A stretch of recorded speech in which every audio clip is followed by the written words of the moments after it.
욥기 21장 7절부터 16절까지 읽겠습니다. 어찌하여 악인이 생존하고 장수하며 세력이 강하냐? 그들의 후손이 앞에서 그들과 함께 굳게 서고 자손이 그들의 목전에서 그러하구나. 그들의 집이 평안하여 두려움이 없고 하나님의 매가 그들 위에 임하지 아니하며 그들의 수소는 새끼를 베고 그들의 암소는 낙태하는 일이 없이 새끼를 낳는구나. 그들은 아이들을 양떼같이 내보내고 그들의 자녀들은 춤추는구나. 그들은 소고와 수금으로 노래하고 피리 불어 즐기며 그들의 날을 행복하게 지내다가 잠깐 사이에 수홀에 내려가느니라. 그러할지라도 그들은 하나님께 말하기를 우리를 떠나소서. 우리가 주의 도리 알기를 바라지 아니하나이다. 전능자가 누구이기에 우리가 섬기며 우리가 그에게 기도한들 무슨 소용이 있으랴 하는구나. 그러나 그들의 행복이 그들의 손안에 있지 아니하니 악인의 계획은 나에게서 멀구나. 아멘. 기도하겠습니다. 세상을 살아가면서 하나님이 행하시는 그 일에 대해서 우리가 알지를 못함으로 인해 여러 가지 혼란과 또 의심에 빠질 때가 있습니다. 하나님께서 욥을 인도해 가시는 과정 속에서 우리가 이 세상의 현실을 어떻게 바라볼 것인가를 깨달아 알게 하시고 우리의 모든 삶에 일하시는 하나님 되심을 깨달아 알며 그 하나님을 높이고 감사하고 찬송하는 저희가 되게 하시옵소서. 예수님 이름으로 기도합니다. 아멘. 욥 친구들의 주장은 하나님께서 죄 지은 자에게는 반드시 재앙으로 보응한다. 그러한 논리를 펴면서 주장을 하고 있습니다. 하나님은 죄를 미워하시는 분이기 때문에 죄 지은 자를 그냥 놔두실 수가 없다. 그래서 재앙으로 심판한다는 거죠. 욥 친구들은 이제 그런 그 지식을 가지고 이미 재앙을 받고 있는 욥에게 재앙 원인이 뭔가를 이제 가르쳐 주고 거기에다가 해결책까지 제시를 해서 욥을 그 재앙에서 건지고자 하는 그런 좋은 마음으로 찾아왔다고 이제 볼 수가 있습니다. 지금의 교회도 그 욥 친구들과 같은 말을 하고 있다고 이제 말씀을 드렸는데 죄 지으면 벌 받는다. 그런 주장을 계속 펴고 있죠. 그리고 벌 받을 그 죄를 대개 그 11조를 안 하거나 또 목사에게 불순종하고 반대하고 대적하고 이런 것을 이제 들으면서 하나님께서 이제 보응한다. 그런 협박 아닌 협박을 하는 경우도 많이 있습니다.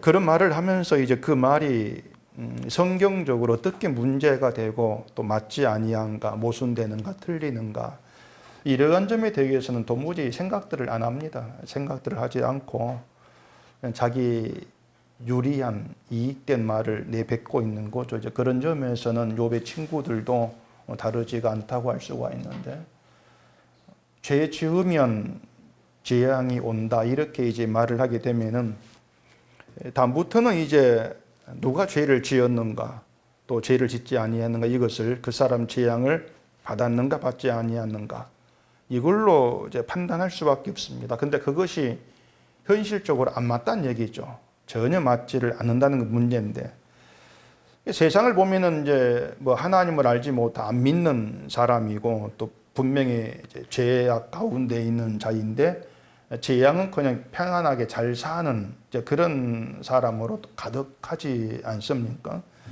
그래서 이제 본문에서 이제 욥이 그런 현실을 이제 얘기를 하면서 그 친구들에게 이제 반박을 하고 있는 겁니다.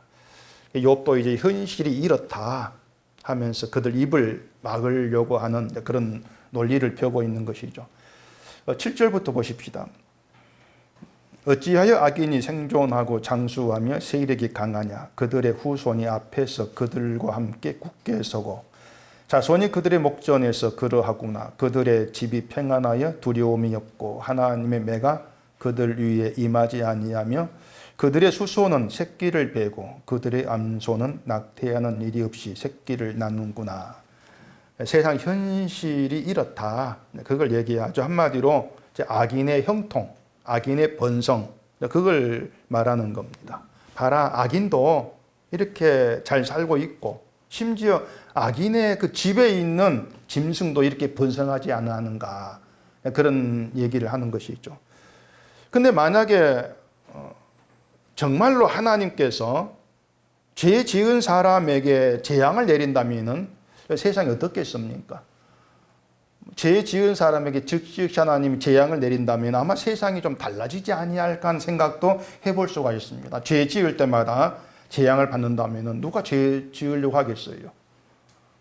이미 신자된 입장에서도 차라리 우리도 그래요. 차라리 죄 지을 때에 하나님께서 바로바로 벌을 주시는 게 더 낫지 않겠는가 하는 생각도 해볼 수가 있습니다.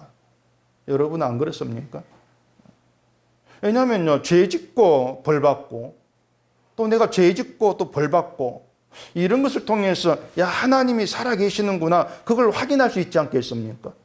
내가 죄 지을 때마다 벌 내리신다면은 맞아, 하나님 살아계셔 확인돼요. 그러면서 하나님을 생각하면서 내가 죄 안 지어야지, 뭐 이런 생각이라도 하면서 살아갈 수 있잖아요. 그게 참 좋은 방법인데 하나님은 그런 방법으로 뭐 세상을 다스린다거나 또 하나님 백성을 또 끌어간다거나 그렇게 하지를 않고 계신다는 겁니다. 그러다 보니까 이 세상이 악인이 잘 되고 또 보면은 하나님을 잘 믿는 어떤 의인이 뭐 핍박받고 잘 안 되고 자꾸 이런 모습으로 이제 드러나고 있는 것이죠. 그래서 욥이 악인의 그 번성에 대해 얘기한 것도 이게 세상 현실이다. 그래서 너희 말이 안 맞다. 그것을 얘기를 하려고 하는 거예요. 악인이 번성하면은 또 반대로 의인이 고통받고 있는 것도 있단 말입니다. 그게 보면 현실이 욥의 친구들 말과 분명히 안 맞는 거예요. 그래 그 현실들을 욥 친구들의 그 주장에 비춰오면 어떻게 해석을 해야 되느냐, 그런 얘기를 하고 있는 것이죠.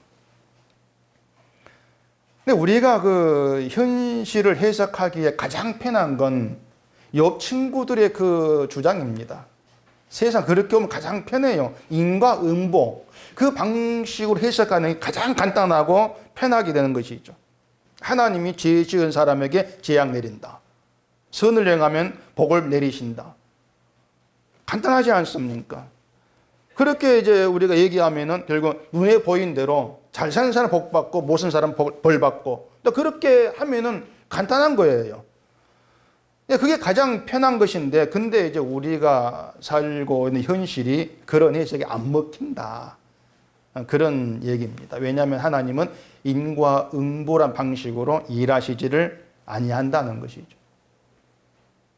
그래서 제가 말씀을 드린 것처럼 악인이 재앙을 받게 하는 그런 방식으로 일하시면은 재앙 받는 걸 보고 너는 악인이구나 이렇게 알 수가 있는데, 또 하나님 살아계시구나 이것도 우리가 알 수가 있는데, 하나님 왜 그렇게 일하지 않고 오히려 악인이라도 번성하게 하는 그렇게 일을 하고 계시느냐, 그런 의문도 우리가 좀 가질 필요가 있어요. 그래 하나님이 그렇게 일하시기 때문에 누가 악인이고 누가 악인이 아닌지를 우리가 어떻게 알 수가 있냐, 그걸 모른다는 거예요. 자, 그럼 만약 누군가가 이제 여러분께 그런 논리를 편다면은, 하나님께서 죄를 미워하신다면은 악인을 재앙을 내려야 되는데 세상 안 그렇지 않느냐, 왜 그렇게 일하지? 그런 논리를 편다면은 이제 여러분이 하나님 믿는 신자로서 어떻게 이제 답을 해야 되겠습니까?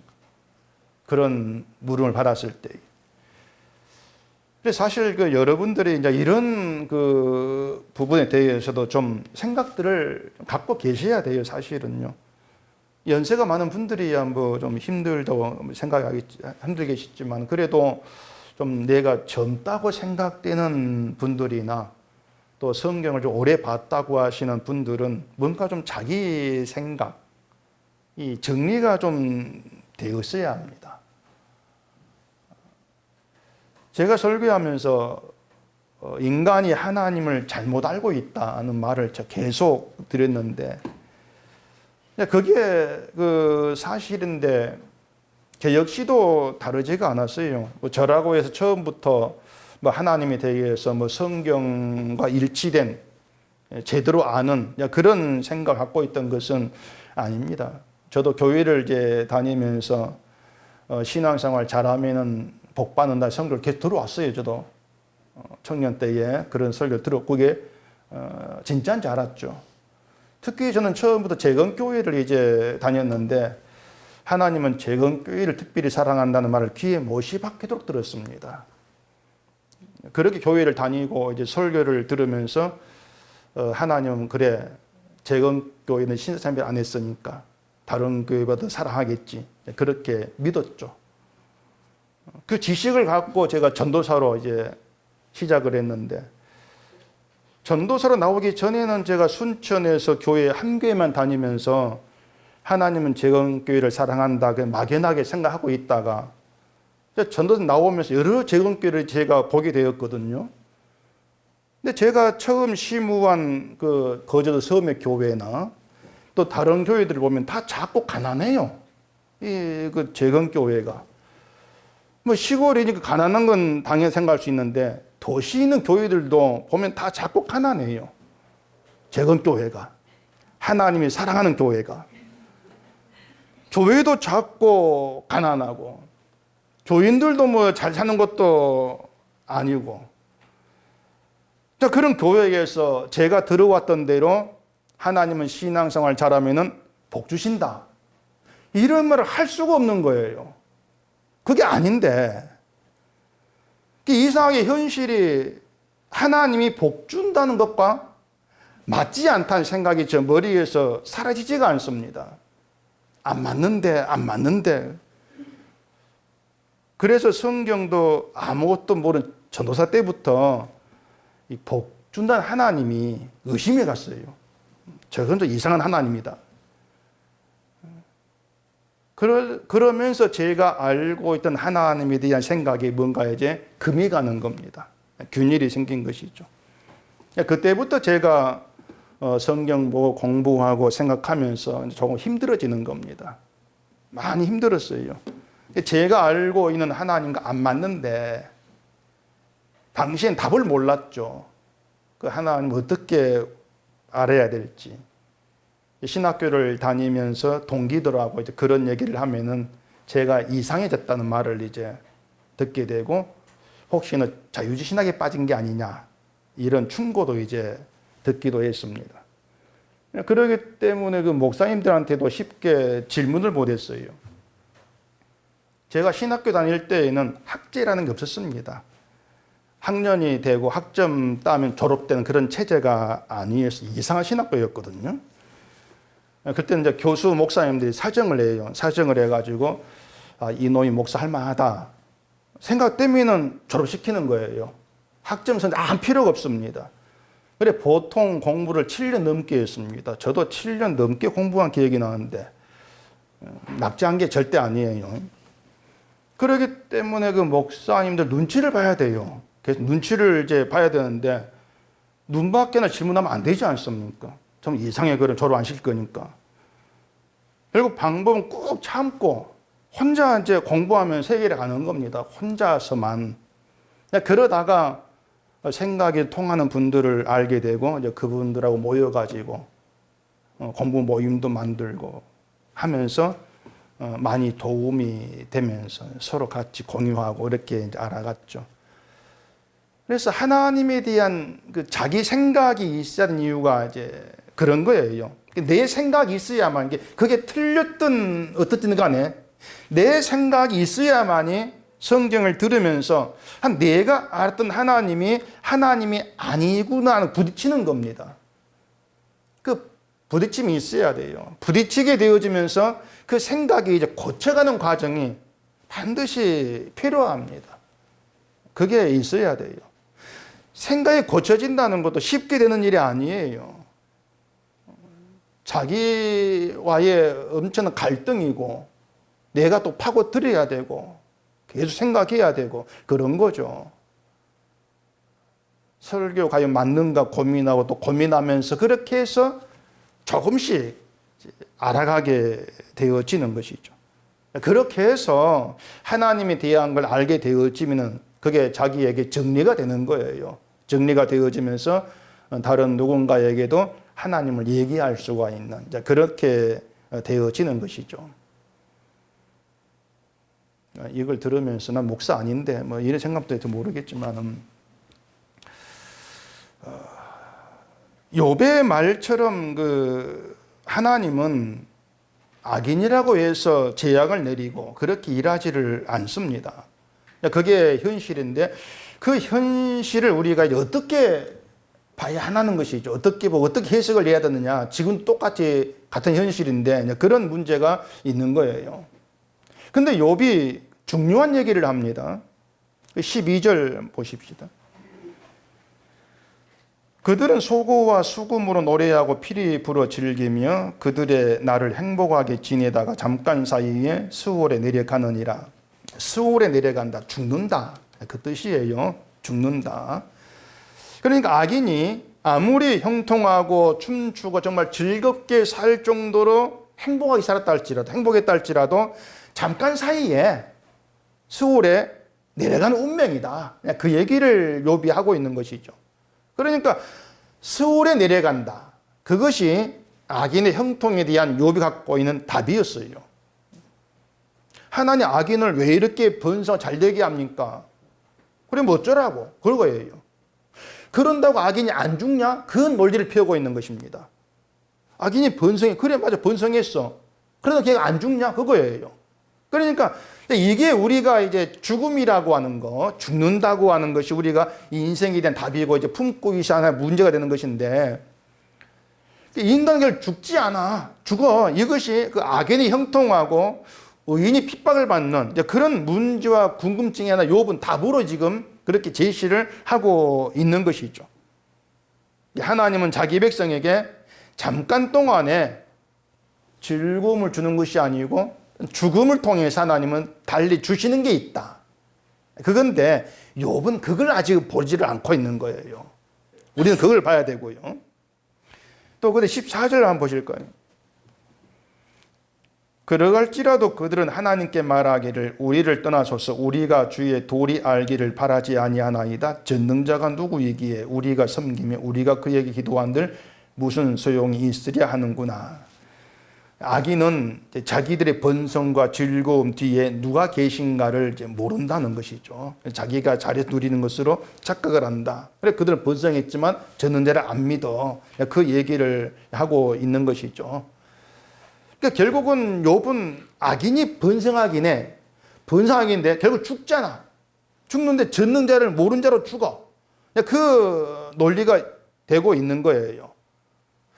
결국 여기에서 이제 우리가 생각할 것은 우리가 세상을 살아갈 때에 욥의 논리처럼 인간 죽는다 했을 때에 그게 끝이지 않은 끝을 놓고 보면은 이 세상에서 정말 어떤 잘 사는가 못 사는가 이걸로 자랑할 게 뭐냐 그런 얘기를 우리가 끄집어낼 수밖에 없는 거예요.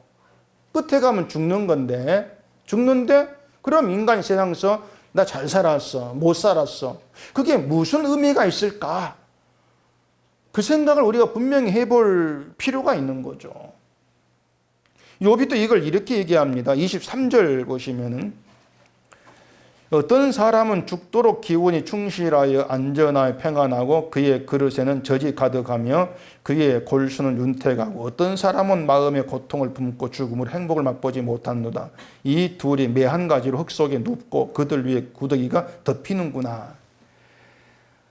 욥의 말대로 하면은 세상은 사람 사는 게 다 다르다는 겁니다. 욥 말처럼 어떤 사람은 죽을 때까지 건강하고 편히 살다가 편히 죽고 어떤 사람 고통 가운데 살다가 고통스럽게 죽을 수도 있고 근데 둘 다 죽는다. 그거예요. 욥의 논리는. 둘 다 죽잖아. 죽어서 다 흙 속에 눕게 되고 그럼 그 위에 구더기가 덮여. 똑같이 죽음이잖아. 그거예요. 그러니까 욥이 말하는 건 재앙을 가지고 지금 눈에 보인 재앙을 가지고 평안하다거나 뭐 복받았다거나 이렇게 따지지를 말자는 거예요. 어차피 나도 죽고 너희도 죽지 않나 그 말입니다. 난 재앙 가운데 있어. 너희는 평안해. 둘 다 죽잖아. 똑같이 죽어서 우리 몸에 부득이 덮이잖아. 그럼 뭐가 다르지? 그 얘기가 하고 있는 것이죠. 맞는 말 같지 않습니까? 요 말이. 이게 보면 인생에 대한 시각이 서로 다른 거예요. 어쨌든지 간에. 친구들은 지금 현재를 생각을 하고 죽음을 생각지 않고 있죠. 그렇기 때문에 지금 평안히 사는 거, 이걸 친구들은 중요하게 여기고 있는 겁니다. 근데 욥은 죽음을 생각을 해요. 어떻게 살든지 간에 모두가 다 죽음의 자리로 들어간다. 죽음의 세계로 그렇게 보는 거죠. 죽음이라고 하는 걸 선에다가 세우두고 보니까 고통 속에 살다 죽든 편히 살다 죽든지 간에 다 똑같더라. 그런 얘기를 하고 있는 거죠. 이걸 보면은 욥이 친구들보다 뭔가 생각하는 게 더 깊고 넓은 것처럼 이제 보일 수가 있습니다. 한쪽은 현실만 보고 한쪽은 죽음을 생각하니까, 그리고 죽음 앞에 모두가 동일하고 잘 살아도 못 살아도 의미 없어, 똑같아, 이런 논리를 펴니까 욥의 말이 가장 그럴듯하게 이제 들리는 거죠. 근데 욥은 모든 사람은 죽는다는 그 하나를 가지고 친구들 주장을 반박하고 있는 것이지, 중요한 거, 죽음 그 다음에 대해서는 욥이 얘기를 못하고 있는 거죠. 분명히 욥의 말은 맞아요. 자, 죽는다, 똑같잖아, 맞는데 인생은 죽는다는 걸 가지고 누구든 얘기할 수가 있는 겁니다. 인생은 죽잖아, 그걸 다 얘기를 해요. 불교나 다른 종교에서도 죽음을 얘기해요. 자, 불교가 공술의 공수거를 얘기하잖아요. 인생은 빈손으로 왔다가 빈손으로 간다. 맞는 말이지 않습니까? 그러니까 공술의 공수거, 그 앞에서 잘 산다, 아무 의미가 없다는 거예요. 그게 불교 주장이에요. 너 얼마 벌었어? 그래 봐야 죽을 때 못 가져가, 빈손이잖아. 그러니까 욕심내지 말고 살아라. 그게 불교 가르침이거든요. 그 말 한마디면 다 돼요. 맞는 말이에요. 죽는데 빈손 가는데 욕심낼 게 뭐 있어, 그냥 살지. 그러면 기독교도 공술의 공수겁니까? 기독교도? 누가복음 14장 33절에 예수님이 이렇게 말씀했습니다. 이와 같이 너희 중에 누구든지 자기의 모든 소유를 버리지 아니하면 능히 내 제자가 되지 못하리라. 소유를 버리라는 이 말이 공술의 공수거, 무소유, 이걸 얘기를 하느냐는 거예요. 소유를 다 버리라. 아니에요. 기독교는요, 공술의 공수가 아닙니다. 무소유도 기독교가 얘기하고 있는 게, 예수님이 얘기하는 게 아니에요. 소유를 버리라고 하는 것은 네가 가진 외형적인 소유, 돈, 이런 것들을 다 없애, 그 뜻이 아니고 너에게는 소유가 구원의 능력이 되는 것이 아니다. 그걸 알라는 겁니다. 그러니까 우리가 버린다는 게 뭐냐면요, 내가 이만큼 가지고 있으면은 내가 힘이 이만큼 생긴다. 그러니까 가진 것을 힘으로 여기는 거, 그걸 내려놓는 거, 이게 힘이 아니다는 거, 아는 거, 그게 버리는 거예요. 내게 얼마가 있든지 간에 나에게 아무 소용이 없어. 세상을 살아가는 데에 소용이 있지만은 구원에 있어서는 아무짝에 필요가 없는 거. 그리고 오전 얘기한 대로 있어도 없는 것처럼 그게 되는 거예요. 그게 기독교의 무소유예요. 기독교 무소유는 결국 부활 생명 안에서 정말 값진 거, 보이지 아니한 하늘의 것, 이걸 갖고 살아가는 게 기독교의 무소유예요. 세상에 보이는 거 힘이 아니다. 그걸 아는 거예요. 예수님 말씀이 그걸 얘기하고 있는 것이죠. 뭐 공술의 공수, 무소유, 이걸 예수님께서 가르치는 것이 아니고요. 그래서 소유를 버리라고 하는 건 어차피 다 빈손 갈 건데 욕심내면 뭐래, 욕심 버려. 전혀 그것과 다른 얘기예요. 인간의 특징이 뭔가 하면은요, 불교도 다 맞아요. 인간 죽는다 압니다. 불교도 다 알아요. 인간 죽는다. 욥도 알지 않습니까? 그걸 알면서도 그 죽음이라고 하는 자리가 그냥 우리가 숨이 끊어진 죽음의 자리, 그게 아니고 하나님의 진노가 있는 자리, 그 사실을 생각지를 못합니다.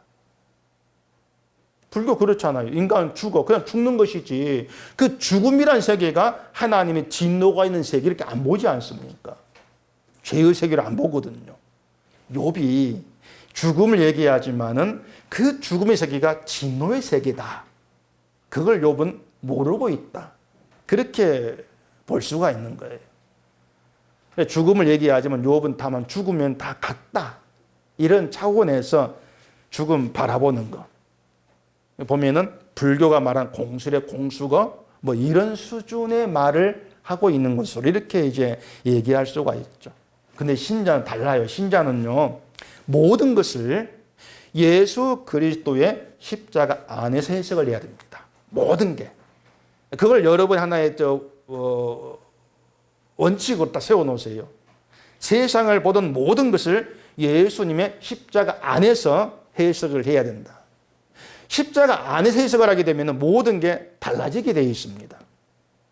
자, 욥이 악인도 번성 잘 살더라. 그 얘기 있지 않습니까? 근데 십자가 안에서는요, 욥이 말한 것처럼 장수하고 강하고 소유가 많다. 이걸 번성으로 말하지를 않습니다. 십자가 안에서는.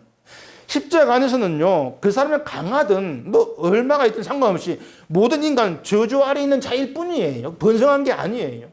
다 저주 아래 있어. 이렇게 얘기한단 말입니다.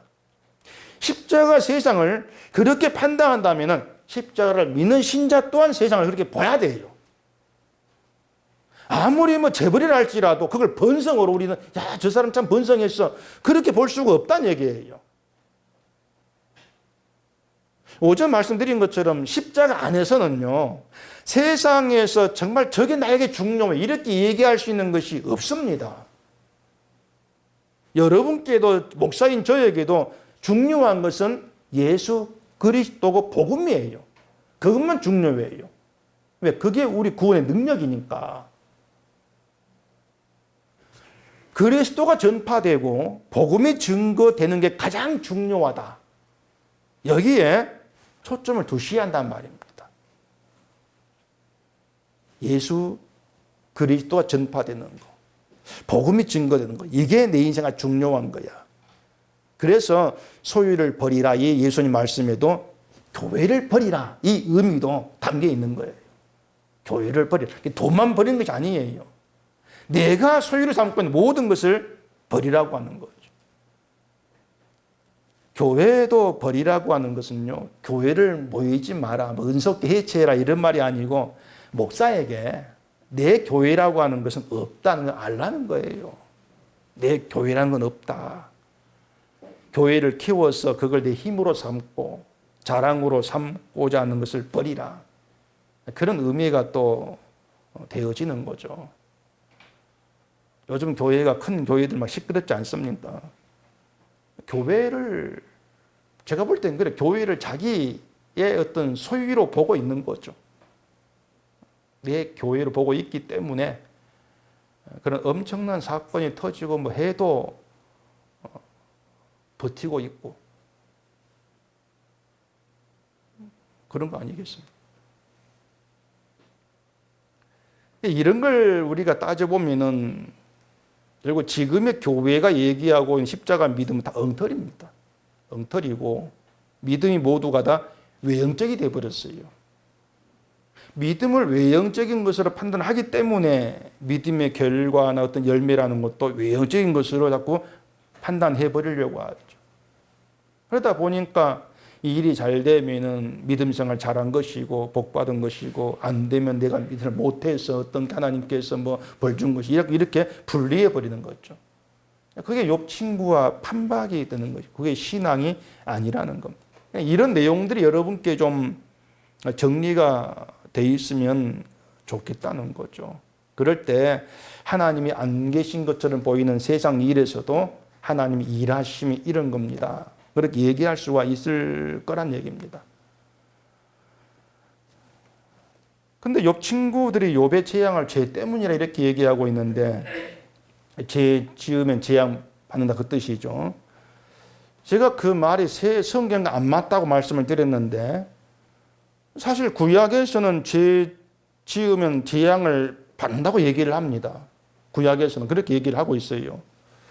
뭐 성경 볼까요? 그 이사야서 3장 한번 찾아보십시오. 이사야 3장 8절. 예루살렘이 멸망하였고 유다가 엎드려졌음은 그들의 언어와 행위가 여호와를 거스려서 그 영광의 눈을 촉범하였습니다. 그들의 안색이 스스로 증거하며 그 죄를 발표하고 숨기지 아니함이 소돔과 같더니 그들의 영혼에 화가 있을진저 그들이 재앙을 자취하였도다. 너희는 의인에게 복이 있으리라 말하라. 그들은 그 행위의 열매를 먹을 것이며 악인에게는 화가 있으리니 화가 있을 것은 그 손으로 행한 대로 보응을 받을 것임이니라. 의인에겐 복이 있고 악인에게는 화가 있을 거다. 그렇게 말하잖아요. 구약에 그런 내용이 많이 나와요. 재앙이 손으로 행한 대로 하나님께 보응을 받는 것으로 말하지 않습니까? 그렇게 보면 욥 친구들 말이 틀렸다고 할 수도 없는 거예요, 사실은요. 근데 문제는 그게 맞다면은 죄 지은 자 모두에게 재앙이 내려져야 한다는 겁니다. 그게 맞다면은. 근데 욥이 말한 것처럼 악인인데도 번성하는 것도 있다는 거예요. 악인인데도. 그러다 보니까 성경이 뭔가 앞뒤가 안 맞는 것처럼 보이는 거예요. 이건 이렇게 여러분 보시면 돼요. 구약에서 하나님이 악인에게 화가 있다, 재앙을 내리시고 이러한 것은 하나님은 죄에 대해서는 무서운 분이다, 이걸 보이고 계시는 겁니다. 죄에 대해서 하나님은 무서운 분이야, 양보가 없다, 그거죠. 반드시 보응을 갚으신다는 거예요.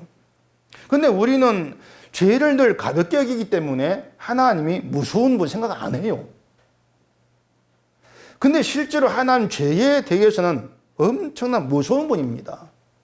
노아 홍수로 드러났고 소돔 고모라 심판 드러났고 십자가에 독생자 아들을 죽게 하는 것으로 죄에 대해서만큼은 철저하게 보응하신 분으로 증거되었단 말이에요. 그럼 우리도 죄 지은 자고 재앙을 피할 수가 없는 자들입니다. 우리도.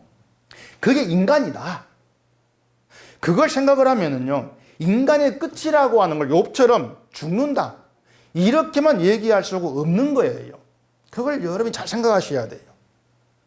불교의 다른 종교는 죽으면 끝 이렇게 말하지만은 인간이 어떤 존재인가 생각하면은 인간 죽어, 다 똑같잖아, 그런 얘기로 끝날 수 있는 것이 아니라는 겁니다. 물론 죽음이 인생의 끝인 건 사실이에요.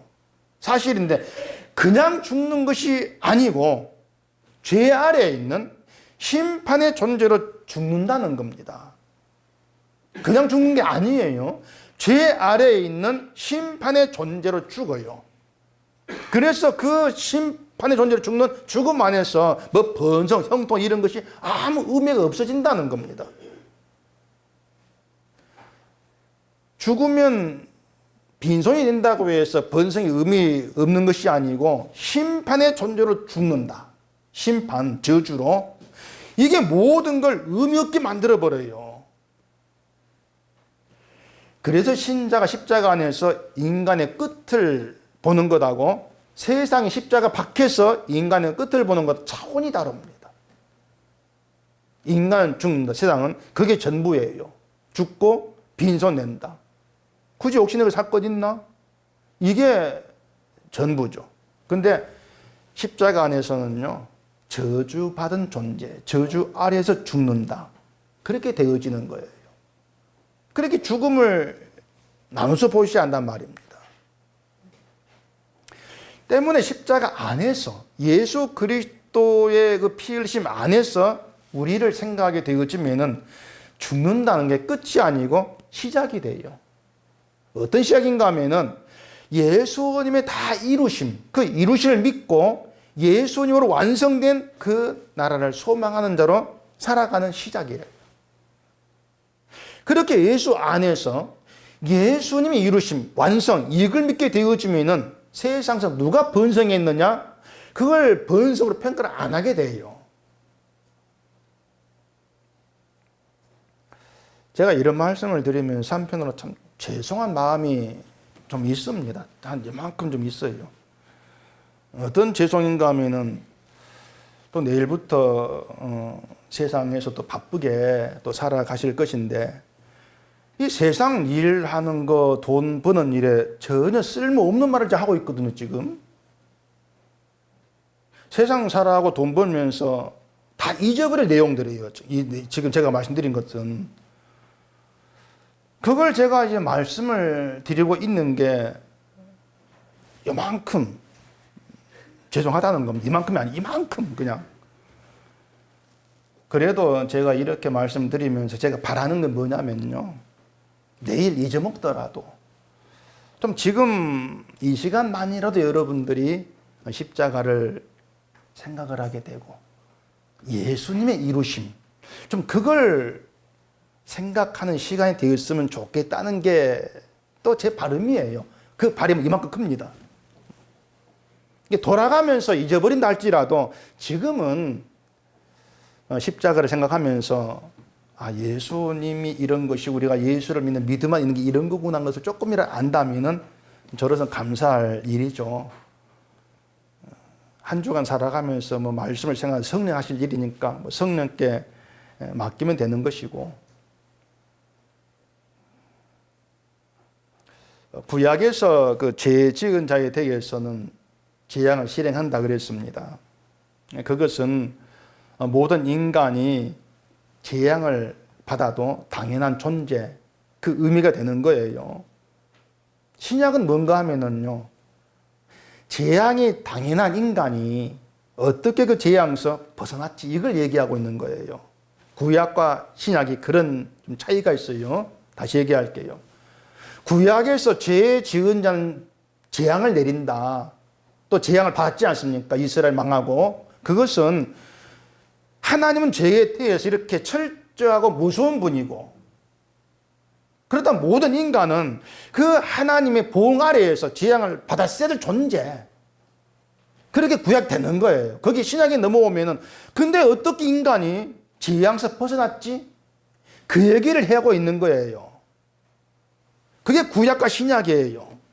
그렇게 해서 재앙에서 벗어난 그 하나님의 일하심을 보게 되면서 내가 이렇게 재앙에서 벗어났습니다. 그 하나님 일하심을 높이라 그 말입니다. 그게 성경 전체예요. 이걸 우리가 알고 있다면은 믿지도 않은 사람들이 잘 된다, 여기에 정말 신경 쓸 필요가 없는 거예요. 믿지 않는 사람들이 잘 되고 번성한 척 보인다 할지라도 결국은 저주의 죽음으로 끝나요. 저주의 죽음. 그래서 이 세상에서 잘 된다는 게 의미가 없는 거예요. 신자도 저주받을 사람인 게 맞아요. 다른 게 뭐냐면은 예수 그리스도를 믿고 그 안에 부르심 받음으로 인해서 저주가 해결된 사람이에요. 그게 신자예요.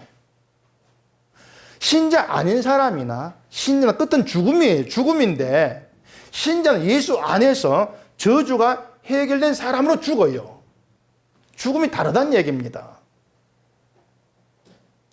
똑같이 죽긴 죽는데, 썩은 몸 위에 구더기 덮이는 것도 맞는데, 근데 다른 죽음이다. 그걸 우리가 보셔야 되는 거예요. 저주가 해결된 자로 죽는 거, 해결되지 않은 자로 죽는 거, 죽음이 본질적으로 달라버립니다. 우리가 신자로서 이 죽음의 차이를 잘 알아야 되죠. 부자와 나사로 죽었지 않습니까? 그 둘 죽음이 같은 게 아니거든요. 육신이 죽는 건 똑같은데 그 죽음이 육신이 죽어서로 죽었다는 것으로 전부가 아니라는 얘기입니다. 부자는 저주가 해결되지 않은 자로 죽었죠. 그 결과는 지옥이고, 나사로는 예수 안에서 저주가 해결된 자로 죽었어요. 그렇게 다른 죽음이 어떤 결과를 초래했는가, 이걸 생각해 보시라는 겁니다. 그래서 우리가 저주가 해결된 그런 자로 이 땅에 존재한다면 그게 잘 된 거예요. 그게 여러분께 정말 잘 된 거예요. 똑같이 죽는데 다른 죽음이다. 그게 우리에게 복이에요. 그 복을 복으로 알지를 못하고 가볍게 여긴다는 것이 저에게는 굉장히 답답하게 여겨지는 거죠. 여러분의 생각을 십자가 예수 그리스도께로 좀 돌려보시고, 여러분이 어떤 존재이고 또 십자가에서 이루어진 것이 뭔가, 이걸 이 시간만이라도 잘 생각해 보시기 바랍니다. 내일 잊어먹고 제가 아무 말 안 할게요. 아무 말 안 하는데 지금 이 시간만이라도 십자가 안에 부름받았다. 이게 이런 것이고, 신자로 죽는다는 게 이런 것이고 정말 다른 것이구나. 그걸 생각한다면은 하나님께서 저주 아래에 있는 나를 부르셨다는 그것만으로도 우린 좋은 거예요, 진짜. 그게 좋은 것이고, 그걸로 우린 난 다 됐어. 그렇게 자신 있게 얘기할 수 있는 거, 그게 신자됨이죠. 그렇다면 우리를 하나님께서 오늘 영혼을 찾으신다 할지라도 저주가 해결된 자로 하나님께 돌아가요. 그게 얼마나 좋은 겁니까? 그 사실, 이 믿음이 우리에게 있을 때 그 믿음이 우리 남은 생애를 기쁨에 또 즐거움에 담대함 있게 만들어낸다는 것입니다. 이걸 잊어버리면은, 그걸 놓치면 우리는 자꾸 눈에 보이는 외형적인 통해서 저 사람 번성했는데 잘된 난 왜 이러지? 한탄이 나올 수밖에 없는 거예요. 하나님이 잘되게 해놨는데, 복된 세계로 끌어안혀놨는데, 저주를 예수의 피로 뭔가 해결해 놨는데 그걸 보지를 않아야 하니까 그저 뭐 세상에 돈 많이 가진 거 이것만 좋게 보이고 있는 거죠. 그게 우리가 정말 좋은 것, 중요한 것을 놓치기 때문이다 하는 것을 좀 잘 돌아보시고, 욥이 말한 죽음과는 좀 더 다른 죽음, 예수 안에서 저주가 해결돼 죽는다. 그럴 때에 오늘 내가 죽어도 저주가 아닌 생명 가운데에서 영원토록 하나님과 거한다. 이게 여러분의 평생의 복으로 그렇게 남아있기를 바랍니다. 기도하겠습니다. 우리 아버지 하나님, 우리가 예수를 말하면서 그저 입에 발린 말로 하는 것이 아니고 진심으로 우리가 어떤 존재에서 어떠한 세계로 부름받아 들어왔는가 이 사실을 깊이 돌아보게 하시옵소서. 죽으면 다 똑같다 이렇게 말하지만 신자는 똑같은 게 아닙니다. 예수 그리스도 안에서 저주가 해결된 자, 죄가 용서된 자로 죽고 하나님께로 돌아가서 영원한 생명을 누리는 복된 세계에 들어와 있는 게 신자입니다. 이 믿음이 우리를 평생토록 기쁨과 즐거움과 담대함 가운데 살아가도록 해주시옵소서. 예수님 이름으로 기도합니다. 아멘.